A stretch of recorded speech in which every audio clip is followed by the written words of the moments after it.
Chers auditeurs, Dear listeners, bonjour. welcome to Comme d'Archi Podcast Season 6. Saison 6, dans le monde fascinant des architectes. And in the architectural projects. Je suis Anne-Charlotte Deponte, passionnée d'architecture et docteur des universités en histoire de l'archi. I am one of the spokespersons of Anne-Charlotte, who is a PhD in architecture history. Merci Thank you d'être avec moi aujourd'hui. to be with us today. Et And maintenant, now, lundi en français, place au talent. and Wednesday, let's talk projects. In English, of course. Bienvenue dans Comme d'Archi. Chers auditeurs, bonjour. Bienvenue dans ce nouveau format spot de Comme d'Archi. Du 6 novembre 2024 au 6 avril 2025 s'est tenue à la Cité de l'Architecture et du Patrimoine l'exposition intitulée « La saga des grands magasins ». L'avez-vous visitée ? Le sujet réouvert nous donne l'occasion d'entamer à notre tour une série Comme d'Archi sur le thème des lieux pour vendre à travers les âges, à travers le monde.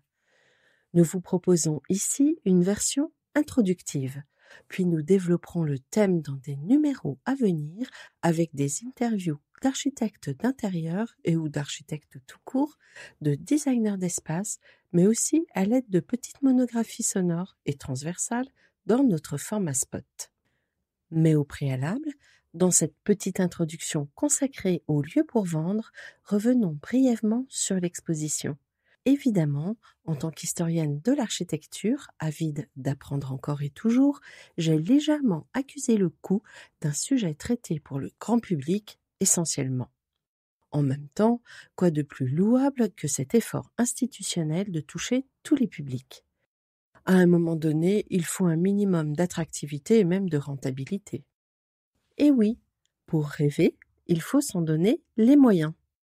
J'ai regretté aussi que dans l'exposition, le sujet des grands magasins de craie de l'architecte Henri Sauvage n'ait pas été révélé plus en détail, hormis la très belle maquette lumineuse montrée au public. Émérance Dubas, aujourd'hui scénariste et réalisatrice, ayant, lors de ses études, traité le sujet sous la direction de feu notre professeur commun Gérard Monnier. J'avais d'ailleurs moi-même mis à profit une logique de réseau nantais pour l'aider dans ses recherches. Son travail sérieux méritait une place ici.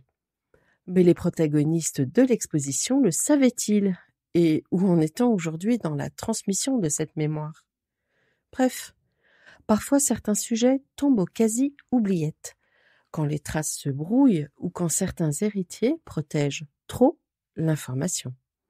J'en sais quelque chose. Les histoires de mémoire bloquées par des gens qui, in fine, ne feront jamais mieux que les spécialistes et ou scientifiques. Et oui, nous autres docteurs, tous horizons confondus, ne passons pas tout notre temps à chercher notre bureau et à dépenser les fonds publics, loin de là.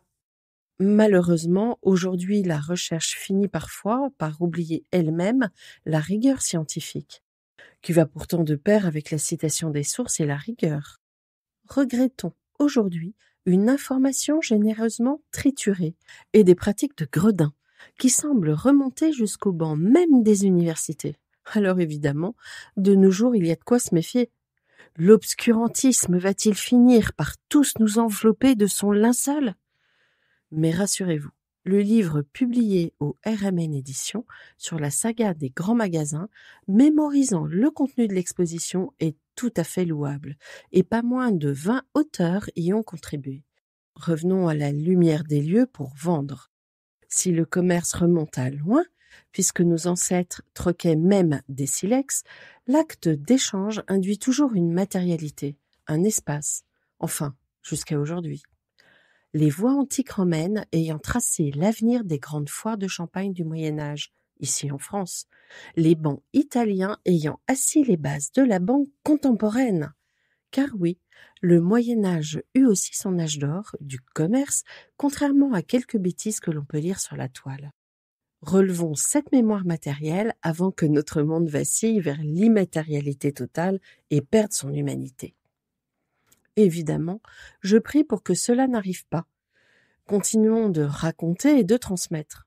La saga, oui la saga, celle des cathédrales du commerce, rapportée par Julien Bargeton, président de la Cité de l'Architecture, page 9 du catalogue de l'exposition. Je cite.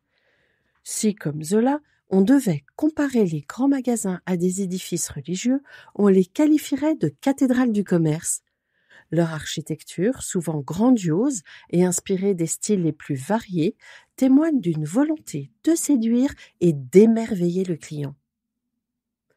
Coupoles vertigineuses, escaliers majestueux, façades ornées de sculptures et de mosaïques. Chaque détail est pensé pour créer une expérience unique et mémorable. » Fin de citation. De l'expérientiel, dans le retail. Tiens donc, les designers spécialistes d'aujourd'hui auraient-ils vraiment inventé de nouveaux modèles ? La splendide façade Art Nouveau de la Samaritaine, autant que la célèbre coupole du Printemps, ou encore la monumentalité du hall des Galeries Lafayette, nous rappellent que sans matière, sans désir, sans imagination, rien n'est possible. Et derrière ces conquêtes formelles se cachent souvent des conquêtes technologiques. Dixit, les avancées de l'architecture dite métallique au XIXe siècle. Dixit, l'invention de l'ascenseur.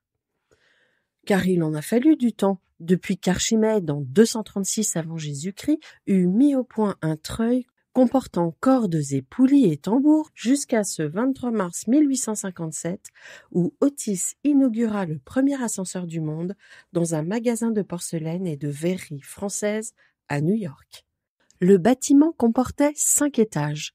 Et l'ascenseur fonctionnait grâce à une série d'arbres et de courroies entraînées par une centrale à vapeur. Parallèlement, le concept du magasin fait son chemin. D'entrepôt, il devient lentement lieu à vendre, jusqu'à son apogée au XIXe siècle. Citons Bernard Marais, page 68 de son ouvrage « Le fer à Paris, architecture », paru aux éditions Picard en 1989. Je cite. Le développement des omnibus puis la convergence des réseaux de chemin de fer sur Paris contribuèrent à la concentration du commerce. Les méthodes nouvelles de vente, prix fixe, entrée libre, marge réduite, reprise, entraînaient la nécessité d'une architecture nouvelle, spacieuse, aérée, mettant en valeur les marchandises. L'éclairage zénital permettait d'occuper l'intérieur des îlots, la fonte et le fer diminuaient l'encombrement des piliers. Le verre éclairait. Commencé sous la Restauration, la concentration s'accrut pendant le Second Empire. Mais c'est vraiment sous la Troisième République que de magasins ordinaires qu'ils étaient, au départ, certains parvinrent à envahir l'îlot entier. Voire plusieurs îlots, dans des monuments où tout était fait pour séduire. Fin de citation. Bien sûr, l'influence des États-Unis sur ce point n'a pas été négligeable, ainsi que la formulation de l'écosystème grand magasin à la française par la famille Boucicaut. Que faudrait-il en retenir ? Pour ma part, je pense qu'avant de vouloir tout réinventer, il faut faire œuvre d'attention envers toutes les richesses qui nous ont été transmises depuis des lustres. À tout le moins, en avoir conscience. Il me semble que nous sommes très prétentieux aujourd'hui. Et vous, qu'en pensez-vous ? Chers auditeurs, rendez-vous dès la semaine prochaine sur le sujet du retail versus 2025 avec une interview inédite. D'ici là, prenez soin de vous. Au revoir.